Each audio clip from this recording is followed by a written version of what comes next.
Hi, welcome to this video on term life insurance policies. My name is Chris, and I'd like to introduce you to our program called LifeHealthExamCoach.com. We have a wonderful program to help agents pass their life and health insurance exams. So please check us out again at LifeHealthExamCoach.com, and we'll show you how we can help. Let's jump into today's topic, which is term life insurance policies. What is term insurance? Well, it's exactly like it sounds. It's life insurance that lasts for a specific amount of time or term. That could be as short as 1 year or as long as 10, 15, 20 years or more. But it's always a defined amount of time. So that's one thing to keep in mind with term insurance. Even though it's life insurance, it may not last your entire life. But it's not permanent. That's another way of saying the same thing. So people need to be aware. You, particularly as an agent, have to be aware of that limitation. What is positive about why do people like term insurance? Well, it's one of the lowest cost forms of insurance. So when I want to have large face amount or death benefits, as they're called, I can afford that probably with term insurance. So it fulfills that particular need. If I need high amount of coverage, then term insurance may be the only way that I could afford it potentially. There's also many different kinds of coverage options for term that we're going to cover in this video. There's level term, decreasing term, increasing term, and then we're also going to cover some of the conversions and renewal options that are available, as well as riders. So let's jump in a little further.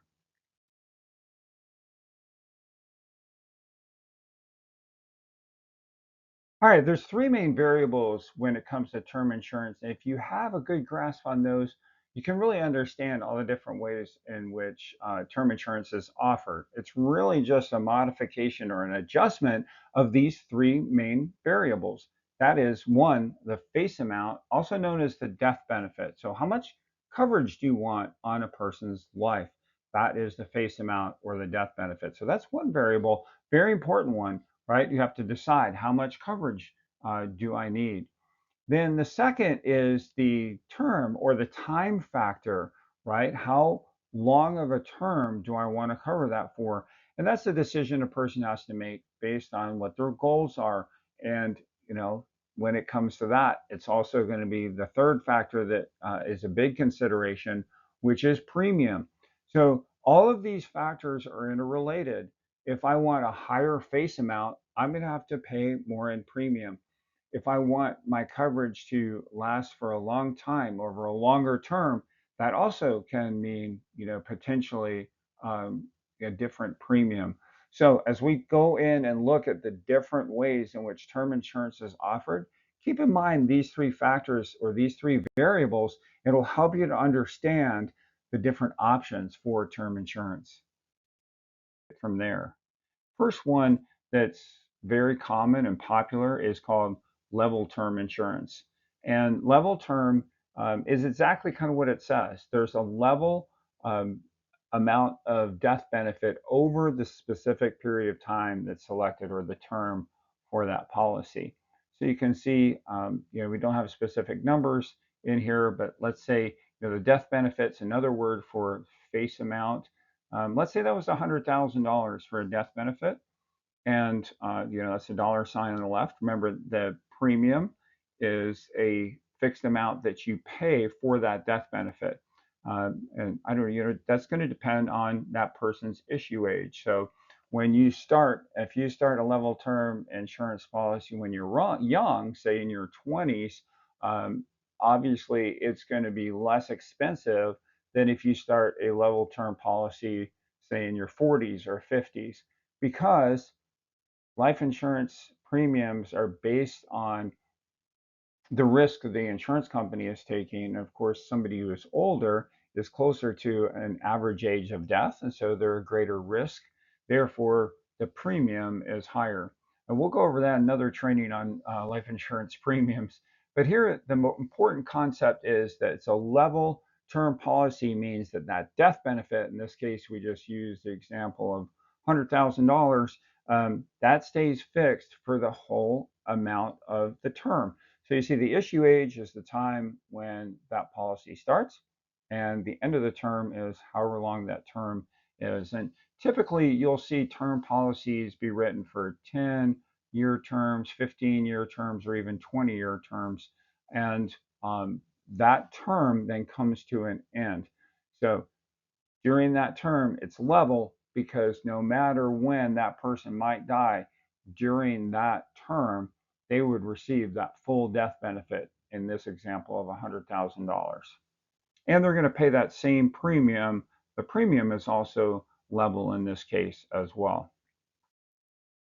All right, now here's a unique way of changing those variables we talked about. It's called a decreasing term insurance. And you can see instead of having a straight line at the top, the uh, death benefit is decreasing over time. And again, you see like an issue age, an expiration date, or the end of that term, and that dotted line again is going to be the premium, which most often these policies is also level throughout the time that you have the policy. So what is decreasing term, and why would somebody want a policy that gave you less death benefit as you got older? Well, this is a good kind of product for somebody who wants coverage for covering a specific cost that is decreasing as you pay it off. So either credit, one of the most popular forms or ways in which this is used is in for covering mortgages.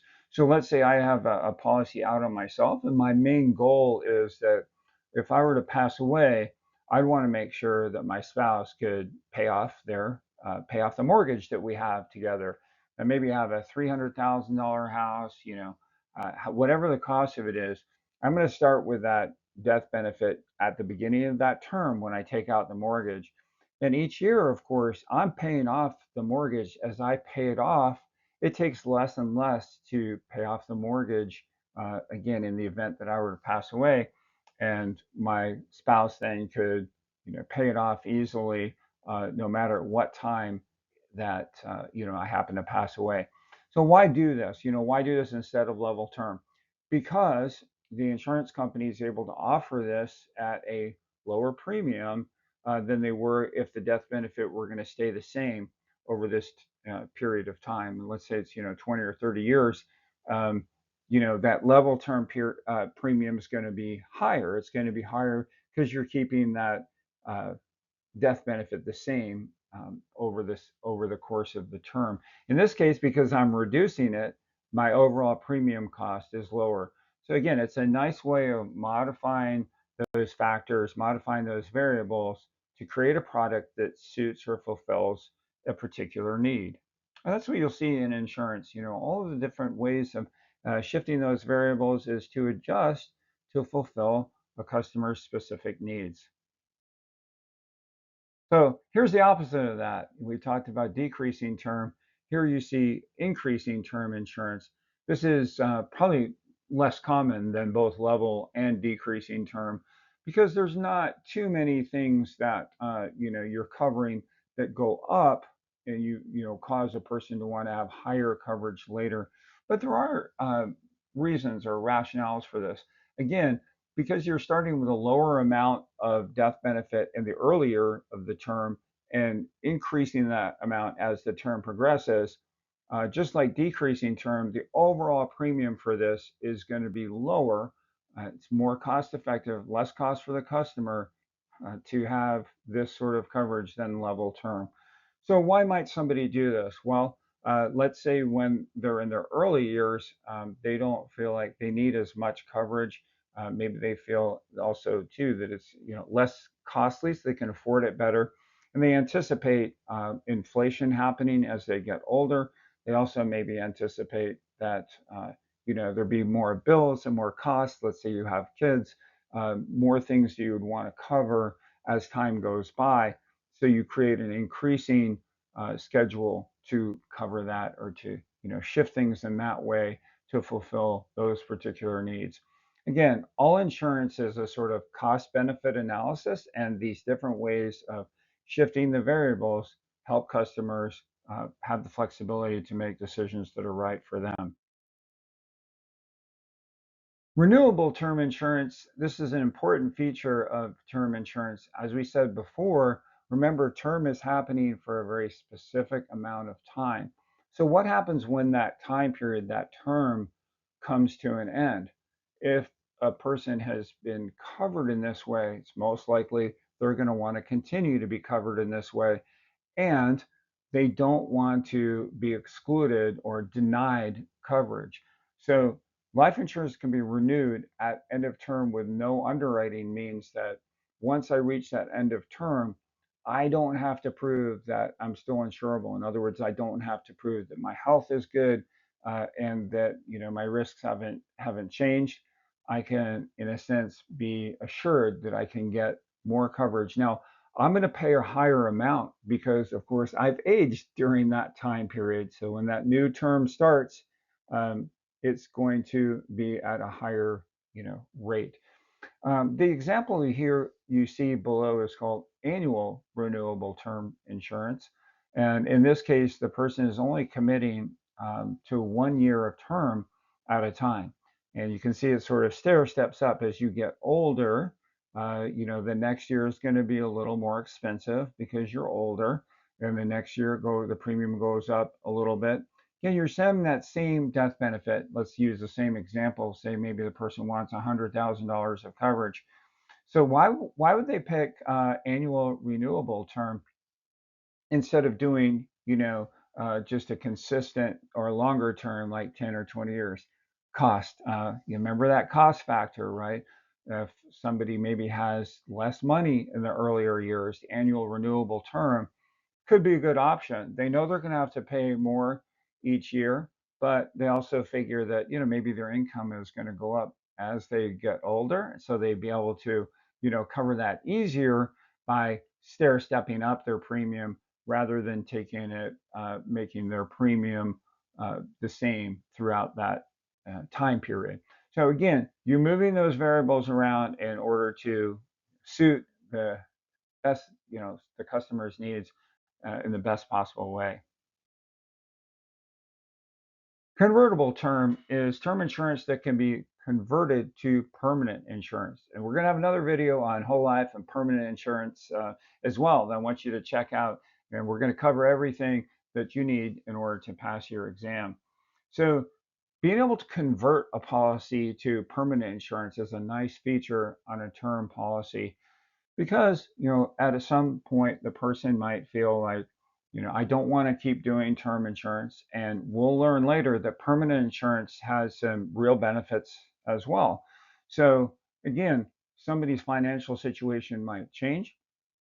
They might like the option of being able to change their term insurance into permanent insurance at a future point. So convertible term allows for that to happen again without any underwriting, meaning without having to prove that my health is still good or that my risks haven't changed.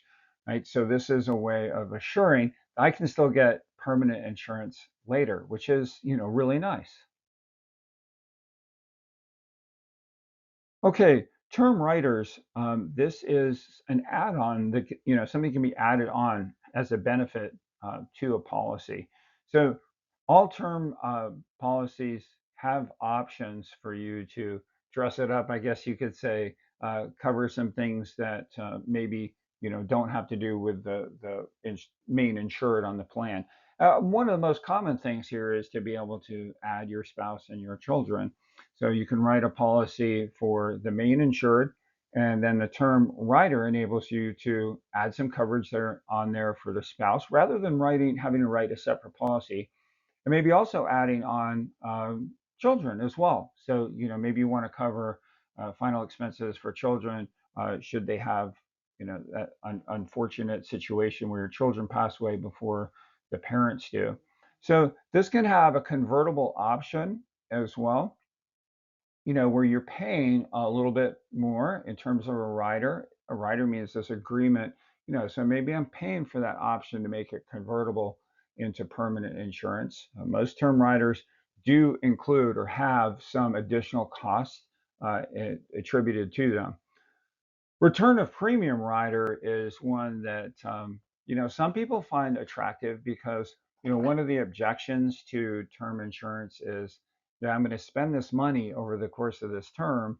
And at the end of it, of course, the person doesn't pass away. It's kind of just money spent, which honestly is true with a lot of insurance, right? We have that situation, with like property insurance, your car, home insurance. We have that, and we hold that all the time. And if we don't use it, we're just paying for it. But one of the incentives you can give in the life insurance world for somebody with respect to a term policy is to say, hey, we can write a rider for you to have a return of premium. Obviously, of course, the person doesn't pass away. You're going to pay for this rider. Then at the end of the term, have all those, or most of those premiums returned to you. So that can be very attractive and help that person feel like, oh, there won't be anything lost if I actually live, and we'll have protection in the case that I die.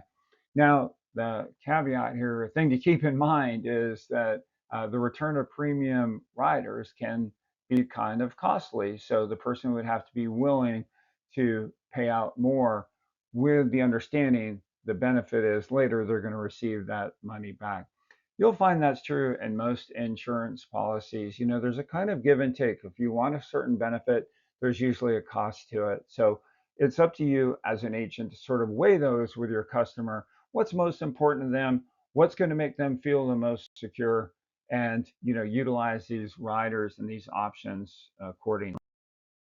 Okay, let's wrap up what we've learned and go over the sort of pros and cons of term insurance.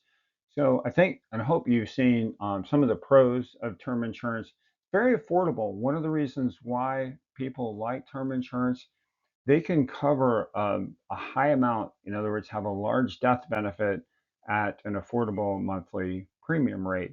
So, especially when, I have high amounts like mortgages and, children's college funds and things that I want to make sure are covered, it's affordable, reasonable to think of having a 100, 200, 300, even $500,000 policy at a premium that I can afford per month. So that's one of the biggest attractions of term insurance is being able to have those large face amounts or death benefits at an affordable rate so that people can feel, covered and comfortable that they have all of their risk covered. So that's one of the main reasons people choose term insurance. It's also fairly easy to understand. We've covered some of the variables there. When you start shifting those variables around, yeah, there's some things there you have to explain, but it's straight death benefit that you're purchasing. So, it's easy to understand from the standpoint, I want life insurance. Here's a policy that's going to cover this much. If I were to die, that's what my beneficiaries receive. And so, it's pretty straightforward from that standpoint. There are flexible options that we've covered here. You can manipulate those variables that we talked about, premium, you can death benefit, and over time, you have some flexibility. Do you want to renew that over 10, 15, 20 years, renew it each year? So there's flexibility. You're not, in a sense, necessarily locked into one particular product for your entire life. And so there's flexibility, and then you can modify that product to meet specific needs, as we discussed. It is renewable, so a person who's concerned, what happens at the end of the term, you can have that renewability feature in there. So covering that concern that people would have, what happens when we get to the end of the term? Can I get another term? I'm willing to pay more in premium since I'm older at that point, but I want to make sure I don't go without insurance. So it's renewable. Convertible, we said it does have an option, maybe again at an extra cost to be convertible to whole life or permanent insurance if a person should choose that option or want to take that exercise that option later on in the course of that policy. And then we covered some rider options. You can add on a spouse, you can add on children. Again, largely pretty affordable to add on those, some of those riders We talked about some riders like return of premium. That could be more expensive, but again, it's an option there. So straightforward kind of policy fits a particular need. That's the benefits of term insurance. What are the downsides? Why doesn't everybody just do term insurance? Well, the biggest one is that it's not permanent. And when you think about getting life insurance, just that word life sort of implies I'm going to be insured all of my life, right? Well, that's not the case with term insurance. In fact, a person might reach a certain age, and actually an age where you're statistically more likely to die, in your 70s, 80s, and beyond, where you've come to the end of that term, and maybe becomes like prohibitively expensive to continue that term. Or maybe if you have real longevity, actually outlive all of the options, and then when you die, there's no death benefit. So you've been covered all that time, but there's not necessarily a death benefit at the end. So that's the biggest downside of term insurance, especially if you're looking at uh, insurance or life insurance for the specific purpose of covering final expenses. That's where term insurance, is weak from that standpoint, that you could reach the age of your death and find that you're not covered anymore, or that it's gotten too expensive at that point to renew it. So another con is, as we've sort of been talking about, goes along with what we just discussed. There's an increase in premium as you get older, right? So as I just mentioned, that increased cost may not be too bad, in your earlier years, especially if you're doing, short terms like 10 years, from 20 to 30, you're 30 to 40, might not is may be still very affordable for you, but again, as you get into those later years, those increased premiums with age could become prohibitive, cost prohibitive. The other con, some people don't like the fact that it's only got a death benefit. There's no possibility of accumulating any cash value. In other words, the policy is just pure insurance. It doesn't have any other value to it. And because in permanent insurance, which we're going to cover in another video, check out our video on whole life insurance. We'll learn, what are some of the benefits there in terms of cash value. So there are both positives and negatives, to these policies, to term life insurance. I hope this video has helped you to at least understand what the benefits are, understand the structure and how term life insurance works. And please, again, check us out at lifehealthexamcoach.com. We really want to help you pass your life and health insurance exams. So check out our other videos. Thank you.